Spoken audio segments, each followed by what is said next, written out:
Muy buenos días, doctor Hugo, ¿nos escucha? Sí, cómo no, lo escucho muy bien. Muchísimas gracias por acompañarnos aquí en este noticiario de Momentum de Rompeviento TV.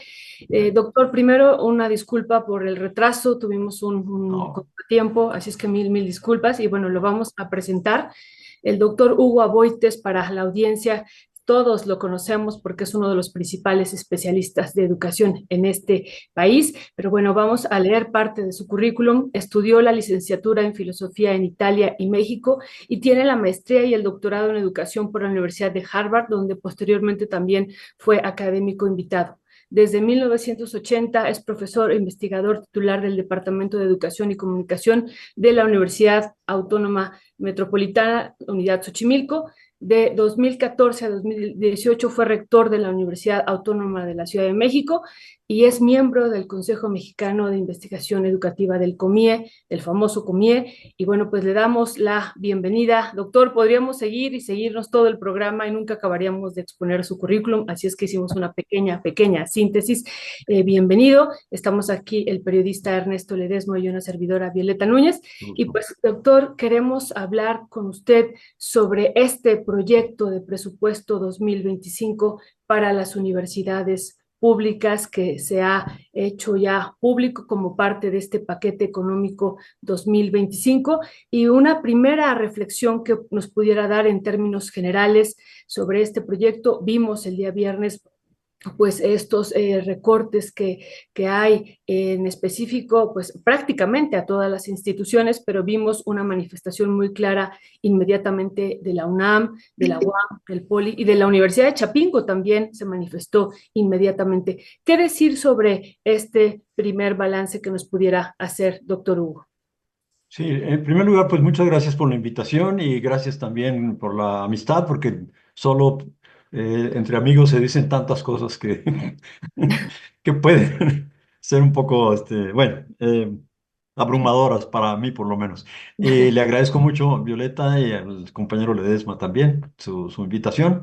Y sí, lo que estamos viendo, pues es algo que ya se prefiguraba desde el 2018 con la ley de educación superior y la ley que tiene que ver con la educación elemental, un cambio sustancial en el rumbo de la educación. En concreto, en la educación superior, pues los números son muy claros. El énfasis está hoy en las universidades para el bienestar y no tanto para, digamos, lo que ha sido el cuerpo, la masa crítica tradicional de la educación superior en México, que gira en torno a las universidades públicas y autónomas, a Chapingo, al Politécnico, a la Pedagógica, instituciones todas que son, pues, baluartes de una propuesta educativa generada en parte por los movimientos estudiantiles, por la autonomía y la libertad de cátedra, los movimientos sindicales de los setentas. Es decir, hay toda una historia ahí de un modelo que se construyó a partir de Porfiriato, que tenía su idea de educación superior, y acá los maestros y estudiantes se encargaron de vapulearla un poco, modificarla, y es nuestra educación superior. Esa es la que hoy se quiere cambiar. Y en forma muy drástica, donde se pueda, si hay un punto donde esto se vuelva un problema político, pues entonces se retrocede, pero la orientación está muy clara. En 1980, el 75% de la matrícula de educación superior estaba en una universidad autónoma y pública, el 75%. Hoy apenas llegamos al 30%. Es decir, hay una pérdida de la emblemática institución de educación superior que es la universidad pública y autónoma. El problema es que no se consultó, no se discutió en un foro amplio sobre un cambio de modelo. Muchas cosas deben cambiar en la educación superior, pero no por esta vía de presupuestal para empezar, y no por la vía tampoco pues, de una decisión desde arriba, vertical, sin consulta alguna. Ya, gracias, doctor Hugo Aboites. Un gusto tenerle por acá. La última vez creo que lo tuvimos acá fue con Luis Hernández Navarro. Es, Doctor Hugo Aboites, Este cambio que usted percibe que hay en la educación superior aquí en el país, estamos hablando del periodo, bueno, los gobiernos anteriores del PRI, del PAN, y cómo entender, cómo leer este cambio al que se refiere y a qué se refiere más en específico con la administración del hoy expresidente Andrés Manuel López Obrador y el perfil que pudiera estar tomando la administración de Claudia Sheinbaum. Sí, yo creo que estamos en un periodo en el que hay una condena a las universidades públicas autónomas. Eh, en parte tiene un sustento en el hecho de que las burocracias universitarias han hecho y deshecho en las universidades y eso ha traído un costo, está trayendo ahora un costo político muy importante. Esto varias veces lo advertimos, que la universidad se volvía más vulnerable en la medida en que se enconchaba, no se abría a las peticiones, a las demandas de democracia en el conocimiento, sino que se encerraba en estos recintos de calidad. Entonces, pues ahí hay una situación. La otra, el otro lado de la moneda es que si la universidad autónoma, los estudiantes sobre todo, los académicos y trabajadores universitarios en general, organizados en sindicatos, han sido una piedra en el zapato para los planes de los sucesivos gobiernos. Siempre han tenido una posición crítica, una posición de sí, pero a no olvidarnos de los campesinos, no olvidarnos de la clase obrera, no olvidarnos de los estudiantes, de los jóvenes tan, tan perjudicados el día de hoy por las propias instituciones de educación superior con estos exámenes de selección que no permiten el acceso igual a las mujeres, que son sumamente agresivos psicológicamente. Se ha disparado en un 198% el número de suicidios de jóvenes mujeres.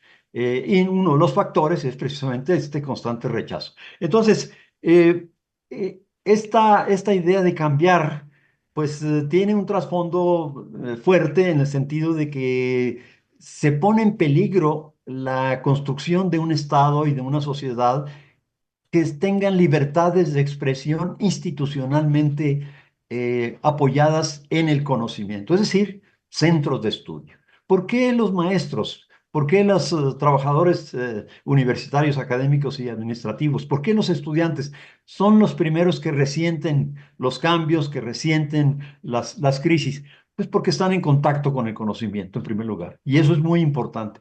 En segundo lugar, están organizados, porque la universidad, la escuela organiza, no en la forma, digamos, de militancia política, pero sí, pues hay salones, hay profesores. Y entonces llegan momentos claves en la historia de México, en 1929, 1933, con la autonomía de la plena de la Universidad Nacional Autónoma de México, en donde las tensiones llegan a un punto culminante. Y creo yo que estamos en este momento a un paso de que, o ya en el preludio de movilizaciones en el camino de la educación de mucha importancia. Ciertamente no un 68, porque afortunadamente no está, digamos, un régimen como el de Díaz Ordaz, que fue apenas el cuarto presidente civil que tuvo México desde el siglo XIX. Tuvimos 70 años de presidentes que eran generales. Ahora, bueno, ha pasado el tiempo, la democracia ha tendido pues una cortina de crítica muy importante sobre lo que hacen los gobiernos. La situación es distinta históricamente, pero el fondo es el mismo. El fondo es el mismo en el sentido de que no acaba de gustar esto de la total autonomía. Yo tengo críticas muy severas a la forma como se usa el presupuesto universitario, oscuro, de manera oscura, con fines de control. Pero debería de rechazarse, por ejemplo, esta Ley General de Educación Superior que prohíbe a las comunidades cambios, porque pone tales condiciones en el artículo segundo de esa ley que es dificilísimo cambiar a las universidades. Entonces, pues se junta, por un lado, esta limitación del cambio que se establece en la ley generada por el gobierno de López Obrador en el 2021, y por otro lado, pues la tendencia a utilizar estos otros modelos que tienen limitaciones muy profundas. No podemos hacer universidades como las del bienestar centradas en una sola persona y basadas en un decreto. Ni siquiera hay una consulta legal, una ley orgánica aprobada por el Congreso. Entonces, creo yo que en el fondo es esta molestia, no estar finalmente bien a gusto con las universidades públicas y autónomas y las instituciones que en torno a ella giran y comparten esta visión de la educación en una sociedad. Muchas gracias, doctor Aboites. Pues son muchos temas los que tendremos que ir tocando, si usted nos lo permite, también en otros momentos, por ejemplo, entrar de lleno y a fondo en esta ley de educación que nos parece muy importante y este artículo segundo que ya nos estaba diciendo que impiden hacer estos cambios nos parece también fundamental irlo analizando. Quisiéramos regresar en este momento, es parte de lo que usted está analizando, a este cuadro que presentamos el día de ayer, lo tenemos por ahí, donde se muestra el recorte que se había planteado inicialmente en el proyecto de presupuestos de egresos 2025 a las universidades. Ajá. Hemos visto que se ha hecho una aclaración por parte de Hacienda, ha dicho cometimos un error y lo hemos puesto entre comillas nosotros con el Poli y con la UNAM y ellos han dicho vamos a rectificar este error. Y bueno, después también hemos visto que la NUYES ha señalado esto que comentábamos de que va a haber un crecimiento generalizado del 3.5% pues a todas las universidades públicas y autónomas. Doctor, sobre este error que cometió Hacienda, ¿cuál es su análisis, cuál es su balance que tuvo desde el día viernes? Y lo otro, si es suficiente a partir de todo lo que nos está pues ahorita exponiendo el 3.5% que implicaría no un crecimiento, sino nada más el dato inflacionario, es decir, aumentar la inflación en los presupuestos ya que tenemos de 2024. ¿Qué decir sobre esto, doctora Boites? Bueno, mire, la cuestión del error, Ujú. que bueno, a esos niveles de política y de cuidado que tienen con las finanzas, pues no se pueden estar, es decir, no es creíble que haya errores así de esta magnitud tranquilamente, ¿no? Un simple error. Creo yo que de fondo veamos lo que está sucediendo. Por primera vez en muchos años, décadas diría, las universidades, la UAM, la UNAM, el Politécnico, van a ir ya no acompañadas de otras instituciones en el paquete general del presupuesto de educación superior. Ya no van a estar ahí porque como se cometió un error, se dice, bueno, se va a arreglar en el Congreso. Y eso es un poquito como tirar el cordero a los leones, en el sentido de que en el Congreso, en la Cámara de Diputados, hay tantas presiones, tantas demandas que están ahí, que 48, 50 mil millones de pesos, como es el caso de la UNAM, 9.000 millones, 8.000 millones de la UAM, pues son un muy apetitoso manjar, digamos, para todo este coro de demandas y de presiones, muchas, muy justas, que hay y que se debaten en la Cámara. Entonces, es un peligro, es un peligro muy grande pasar el tema de los presupuestos universitarios, de Chapingo, en fin, de todos ellos, a este ámbito. En primer lugar, ese es el gran problema.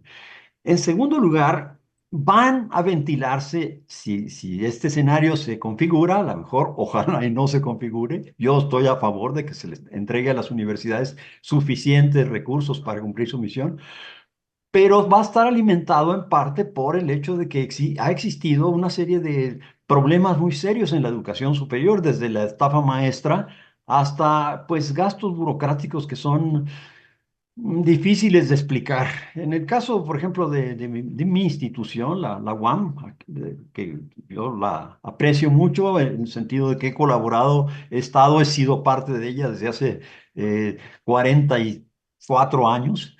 Me parece que tenemos el problema de un presupuesto no muy claro, no muy transparente, y que esa falta de transparencia impide la participación democrática, porque no se sabe qué. Yo he hecho cálculos y visto las cifras y veo que cerca de 900 millones de pesos del presupuesto de la UAM tienen como rubro cuestiones que merecerían una discusión mucho más detenida y abierta en la propia institución y ante la sociedad, porque ante la sociedad nos debemos. Entonces, yo sí creo que 3,5%, pasando al otro tema, es apenas compensar la pérdida del poder adquisitivo. En otras palabras, se mantiene la reducción que se inició en el 2019, cuando se dijo que, bueno, a las autónomas les vamos a dar únicamente la compensación por la pérdida del poder adquisitivo. Entonces, pues no avanzamos, seguimos en una situación de limbo, las universidades, con nuestras problemáticas. Yo quisiera ver que nuestras autoridades en las instituciones, en la UNAM, en la UAM, en Politécnico, abrieran realmente la discusión sobre el presupuesto para reorientarlo, y que si se va a respetar el 3,5%, haya un claro mensaje desde el Congreso incluso a las instituciones de que tienen que ser abiertas. No podemos seguir viendo que hay, por ejemplo, digamos, 447 millones de pesos para compensaciones, 371 millones de pesos para gestión eficiente o efectiva, perdón. ¿Qué es eso? ¿Son compensaciones a las autoridades, a la burocracia? ¿Son cosas realmente necesarias? Habría que ver, pero pues no hay información. Entonces, yo veo que el 3,5 no resuelve el problema del abandono del Estado a la universidad. Y veo que estamos en una situación de mucha vulnerabilidad, porque el avanzar al Congreso a discutir ahí el presupuesto abre todo un universo enorme de presiones y de opiniones sobre las instituciones de educación superior, que pues van a alterar, creo yo, si se da, los equilibrios institucionales y el sistema educativo de educación superior al Estado, muy fuertemente. Ya, gracias, doctor Hugo Aboites. Doctora Aboites, esta parte que estuvimos viendo también en algunos medios de comunicación pro 4T, decían pues que esto que precisamente está señalando, pues que haya transparencia hasta allá arriba en la UNAM, etcétera, y en otras instituciones, pues algo que llevamos décadas pidiendo y señalando y ustedes demandando, y no es una novedad. Eso se usó así casi como para ganar adeptos y tratar de avalar pues el recorte presupuestal que se había presentado inicialmente y que se presentaba como un error. En esta tabla, precisamente, si la vuelves por favor a poner, mi querido Leonardo, pues lo que veíamos es de que pues este error pues había sido en todas las universidades, menos en la Universidad para el Bienestar Benito Juárez. En esa no hubo error, pero en todas las demás sí lo hubo. Eso evidentemente nos hacía pensar, o nos hizo pensar que pues no era un error, vamos a ver qué, qué impactos tiene esta propuesta de recorte presupuestal. Pues tuvo la reacción que tuvo y han ido enmendando en prácticamente todos los casos. Yo me quedo pensando, si regresamos a cuadro, por favor, mi querido Leonardo, me quedo pensando, doctora Boites, en la apertura de poder tener un diálogo. ¿Cómo fue en la administración con Andrés Manuel López Obrador y cómo está siendo en la administración de Claudia Sheinbaum eh, el poder tener un diálogo franco y abierto en ese sentido, y cómo está siendo esta petición que hace o esta exigencia o demanda de que haya un diálogo abierto en las distintas instituciones académicas? Bueno, a nivel general, el balance del diálogo en el sexenio anterior fue negativo. Negativo en el sentido de que, por ejemplo, el tema de la Ley General de Educación Superior fue un tema en el que cabildeamos de manera intensa. Eh, Muchos sindicatos, muchos académicos, muchos estudiantes se opusieron, por ejemplo, a esta idea de que el derecho a la educación depende de lo que determinen las autoridades de cada institución. Eso es una atrocidad. No, no se puede poner el derecho a algo condicionado a lo que quiera hacer aquel que está obligado a cumplir ese derecho, porque entonces los derechos se desmoronan. Nos opusimos también a esta idea de la gratuidad eh, para nunca jamás, que es, es gratuita la educación superior, pero mientras no se dé dinero por parte de Hacienda para hacerla efectiva, pues no va a haber gratuidad. Pues es otra forma difícil de dialogar porque es, condicionar así derechos como el de la gratuidad reconocido constitucionalmente, pues es arbitrario, es muy discrecional, ¿no? Eh, la cuestión de que ahora la Secretaría de Educación Pública, en el artículo 52 de esa ley, es la que coordina todas las instituciones de educación superior, públicas, privadas, de las normales, las politécnicas, absolutamente todas. Es también una cuestión que debió haberse pensado más detenidamente, porque ahora están al mismo nivel la UNAM, la UAM, el POLI y las escuelas privadas, pues de cualquier tipo de ave que exista, ¿no? Patitos o calandrias o lo que sea. Eh, entonces, el diálogo sustancial, es decir, en el marco normativo, no se dio. Ahí una y otra vez insistimos ante los senadores con estas problemáticas y siempre nos decían que desde arriba la indicación era que no se cambiara nada.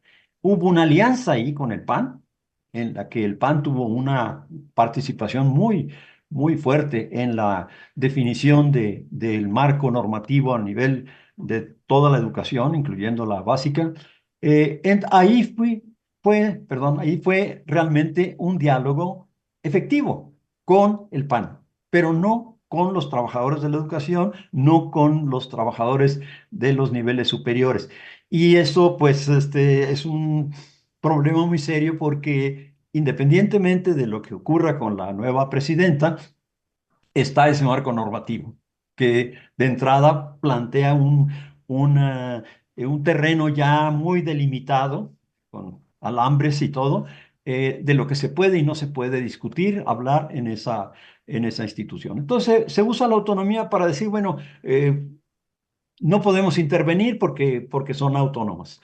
Pero al mismo tiempo se hacen recortes profundísimos que afectan terriblemente la marcha de las instituciones y esa pues es una intervención contra la autonomía también. La autonomía también debe ser patrimonial, financiera. Entonces, pues veo yo difícil. Esto, lo que está ocurriendo de echarse marcha atrás en algunos rubros, es porque en el fondo, el Estado mexicano ha aprendido la lección, muchas veces con sangre, de que los temas educativos, estudiantes, maestros, son temas muy delicados, muy delicados. Tenemos, yo hice un estudio de 100 años de violencia en contra de estudiantes y de profesores a partir del 1920 y no hay una década en que no se asesine, desaparezca, ponga en prisión o reprima a estudiantes o maestros en la historia de nuestra educación. Entonces, ese panorama, ese escenario, también vale políticamente para adoptar una actitud pues muy cautelosa por parte del gobierno de si puedo los reduzco a la nada, pero como no puedo pues cedo en lo accidental para quedarme con lo sustancial. Muchas gracias, doctor Hugo Aboites. Pues una situación que usted nos ha comentado esta mañana es esta condena a las universidades públicas y autónomas y vemos los dos extremos. Usted ya iniciaba parte de su análisis cómo se está, por otro lado, apoyando de una manera importante a las universidades para el bienestar. En el ejercicio que hemos estado haciendo, se les incrementa 86% en términos reales del presupuesto. Sí. Realmente es muchísimo, 86% en términos reales. Y por el otro lado, el extremo, pues es la Universidad Autónoma Metropolitana, la UAM, a la que se le reduce más del 17% del presupuesto en términos reales. Así es. Aunque ya vimos que dicen que van a corregir y van a aumentar esto de 3,5% a partir de la inflación, nos parece sí importante pues analizar con usted aquí qué pasó. O sea, en estos dos extremos, por un lado, pues golpear de una manera particular a la Universidad Autónoma Metropolitana, y así lo decíamos, ¿no? La segunda universidad más importante en este país, como universidad más importante, se le hace el mayor recorte. ¿Cuál es el mensaje, si hay algún mensaje, además de esta condena que ya nos decía, pero en específico a la UAM, doctor? Y lo otro, pues este incremento del 86% en términos reales a las universidades del bienestar. El mensaje implícito de estos recortes, ¿a eso se refiere, Sí, compañera? y en Sí, específico de sí. la UAM, que es la que más recorte tiene, el 17%. Así es, así es. Eh, pues muy ominoso, es una cuestión muy problemática porque las universidades del bienestar, en primer lugar, tienen una matrícula muy pequeña. Algunos hablan de 65,000 estudiantes, otros de 80,000, en fin, pero es relativamente pequeña si la comparamos con la UNAM, 350, casi 400,000. No tan pequeño si se compara con la UAM, que tiene históricamente pues una matrícula baja. Y ese es un punto muy vulnerable de la institución. eh, Desgraciadamente, es incomprensible. De 46, etcétera, en los últimos años. Y este último año sí aumentó a 61,000, pero me parece que fue un poquito viendo cómo venía la tormenta y dijeron, bueno, pues aquí hay que tomar. Entonces, clarísimamente aparece el mensaje de que las autónomas, en el caso de la UAM, como la UAM, que es una universidad muy especial porque yo digo que es la más vulnerable de todas por esta idea de recluirse en sí misma, de ser poquitos y de mucha división interna. Tenemos en la cumbre los profesores de gran excelencia, muy bien pagados, retratos de ellos en todos los consejos académicos, ya no caben en las paredes, pero bueno, sigue siendo una porción minoritaria. Y bueno, los profesores de a pie y luego los temporales que se contratan cada 3 meses. Entonces, esta división, y luego preguntarles a los alumnos de qué color tienen la piel para ingresar a la UAM, hacerles estos exámenes que son crueles porque a diferencia de otras instituciones, los jóvenes que quieren ingresar a esta institución deben someterse a un examen estandarizado, pero además en línea, lo cual es muy tenso porque tiene la cámara del estudiante que revisar todo el salón para que vean el que está controlando esto, que no hay ninguna otra persona, no hay apuntes, no hay libros, en fin, es una situación que sí nuestras universidades creo han pecado de esta ubris de ser los mejores, los de más calidad, que no ha traído buenos resultados políticamente, lo estamos viendo ahorita. Pero sí, la institución de educación superior autónoma, pública, emancipadora, de apertura de horizontes, ese sueño de los estudiantes de Córdoba y de México en 1933 sigue vigente. O sea, se necesita esa institución. Miren nada más lo que pasó con la problemática de Gaza en Estados Unidos, que tumbaron rectores como si fueran fichas de patitos de feria, ¿no? O sea, vámonos para abajo. O sea, una intervención terrible a la libertad de pensamiento. Y bueno, eso no lo toleramos todavía en México. Entonces, sí hay un ataque sustancial a una institución que representa mucho para el pueblo mexicano en términos de libertad de pensamiento. Y pues sí, las universidades del bienestar responden a las carencias que hay en el agro mexicano, en el espacio rural, esta idea se puede manejar de distinta manera. Una es basarse en las decisiones de las comunidades, como ocurre en la UACO de Oaxaca, la Universidad Autónoma Comunal del Estado de Oaxaca, donde las comunidades en su asamblea deciden qué necesitan de investigación, qué necesitan de formación y acuden entonces a la universidad. Y son parte de esas asambleas de la universidad. Entonces, no es que acudan a solicitar apoyo, son parte de la misma institución. Y este otro modelo autoritario vertical de una persona que coordina todas las universidades del bienestar y es la que decide quién entra, no entra como profesor, no hay cuerpos colegiados, como las universidades tecnológicas de Fox, que tienen esta idea de que lo importante es la instrucción y una instrucción que esté bien organizada por una persona capaz, un gerente, pues. Y entonces, pues, tenemos la disolución de la idea de universidad pública, autónoma, de amplios horizontes, formadora de jóvenes interesados en el país y dispuestos a hacer cosas para cambiarlo, que es lo que hacen las autónomas públicas si las dejan los estados y las burocracias internas también. Ya, gracias, doctor Hugo Aboites. En lo que toca, por tanto, también a el papel que están jugando o que está jugando, por ejemplo, los académicos, las académicas y la comunidad estudiantil en todo este debate, estas discusiones, ¿cuál es el papel que están realizando actualmente? ¿Considera que tendría que fortalecerse aún más? ¿Tendría que haber ahí alguna especie de viraje también en ese sentido? ¿Cómo lo está viendo? Perdón, no entendí muy bien. Las Sí, limitaciones de la eh, edad son muy no, crueles. no se apure, doctor, Hugo Aboites.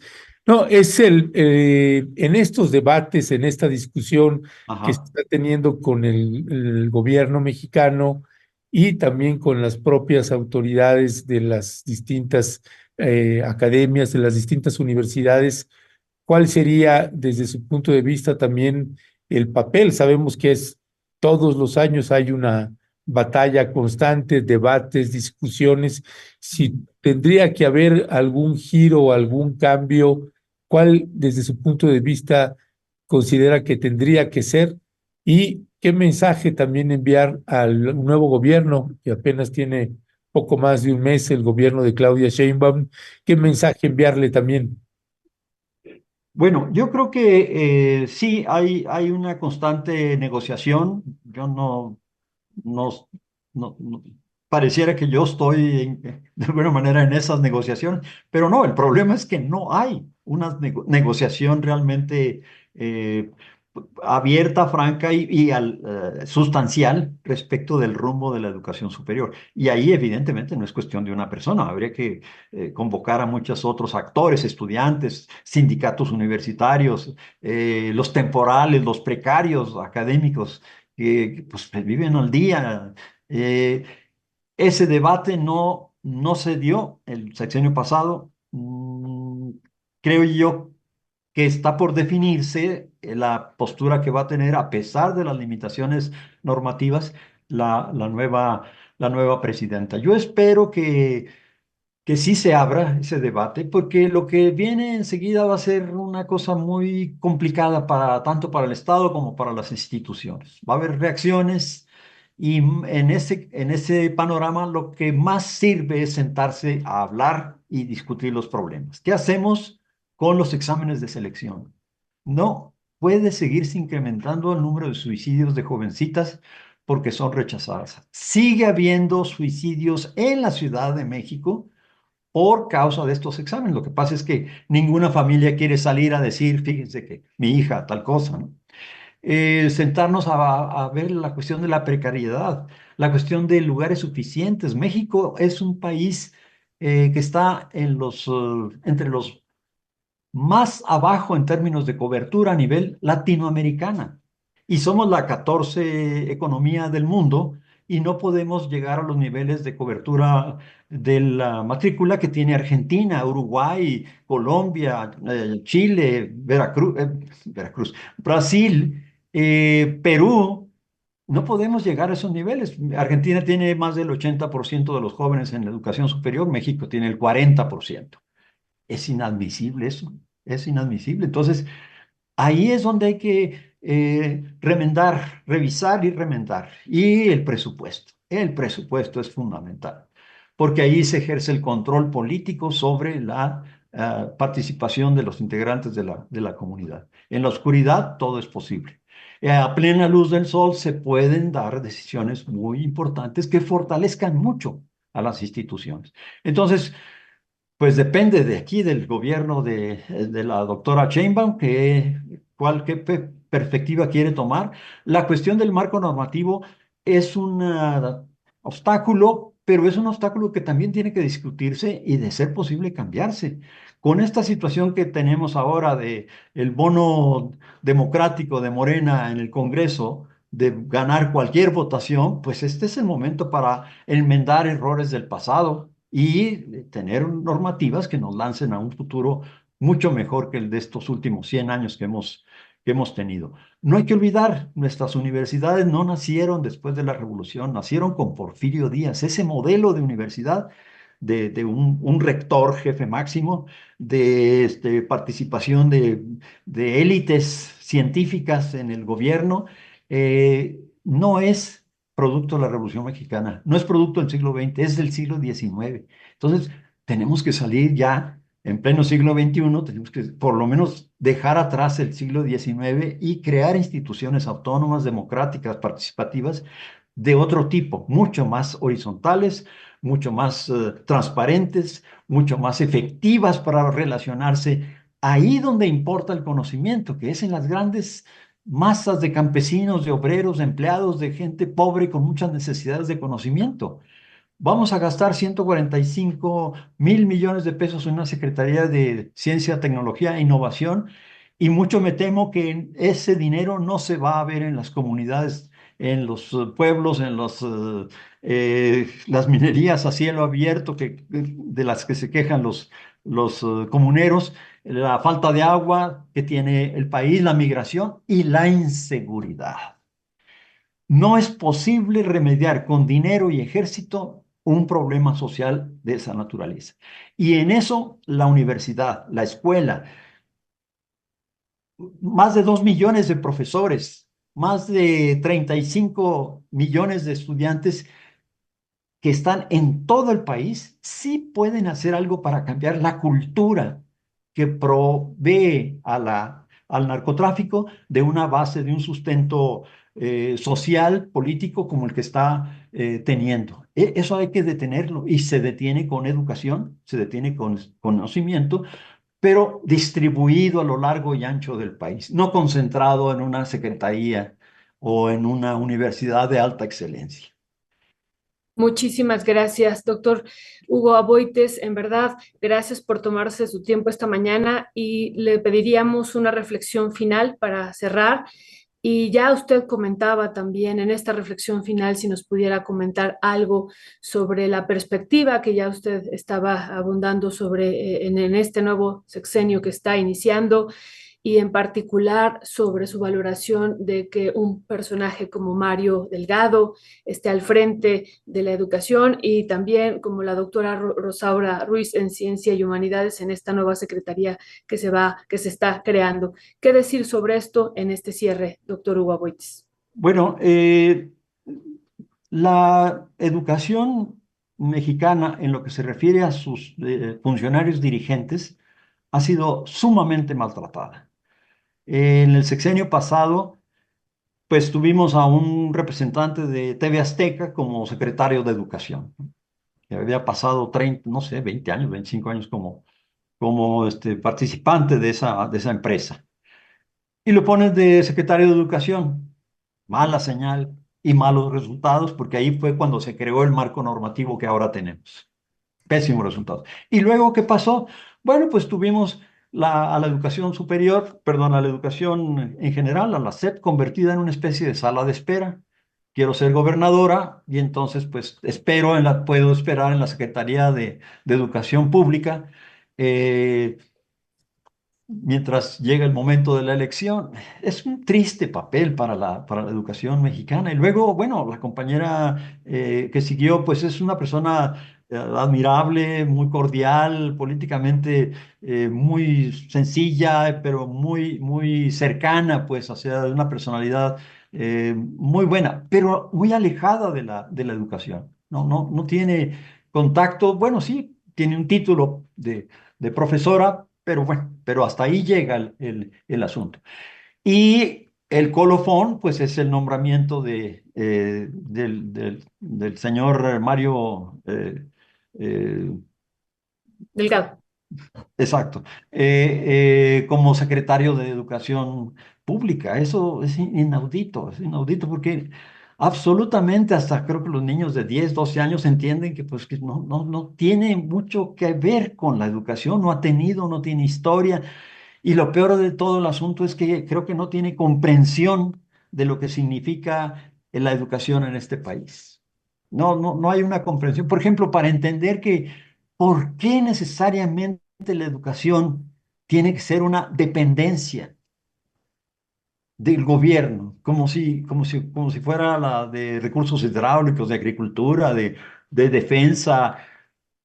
No, la educación requiere un espacio mucho más amplio de libertad. Y bueno, el resultado de esta dependencia tan fuerte que tiene el gobierno, perdón, la educación del gobierno en turno, pues se nota en este nombramiento y luego en el hecho de que pues luego parece ser que no hay subsecretario de Educación Superior.